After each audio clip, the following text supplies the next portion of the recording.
Ferrari was the first film that I had seen from director Michael Mann, so I decided to go back and watch one of his most famous films, the 1995 crime thriller Heat. When it comes to the crime genre, Heat is far from the first, but its impact can be seen in the films that followed. The Dark Knight is the big one, but even Fallout from the Mission Impossible franchise is in there. I think one of my favorite things about this movie is that it takes a familiar and inherently simple premise and shows how complicated it can get. At the end of the day, Heat is cops and robbers, but the filmmakers show that you can flesh out each aspect within. Despite being a thriller, Heat doesn't back down from big action scenes, and the main one is my favorite scene in the movie. The thieves are caught as they are leaving the bank, and the cops engage them in a fierce gunfight. We, as the audience, are nervous because this is not some abandoned building, it's the streets of Los Angeles. I am going to bring something up that I criticized with Ferrari, though. This film has some awkward slow-motion scenes, but they're not as glaring. The detective, Vincent, and the thieves, led by Neil, are all real characters. Vincent is the main character, but the movie shows more than just his perspective as the obsessive policeman. We see that he and his opponents have families and people in their lives.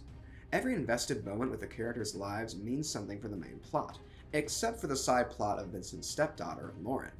I was frustrated with this side plot at first because I felt like it was just filler and took away from the film's objective. However, after rewatching the movie, hearing what Michael Mann himself had to say about it, and further thinking, I've changed my mind. This was needed and was genius to show who the hero of the film was, but was also there to show us something about the film's villain. Vincent and Neil have chances to change who they've been throughout the entire film, but only Vincent moves towards this path at the end. Neil can't let himself walk away, and this leads to his ultimate defeat. Michael Mann's rough and grim crime thriller delivers on every level, aside from a few effect flukes. Despite being long, it keeps you engaged with setting the stakes and exploding into action.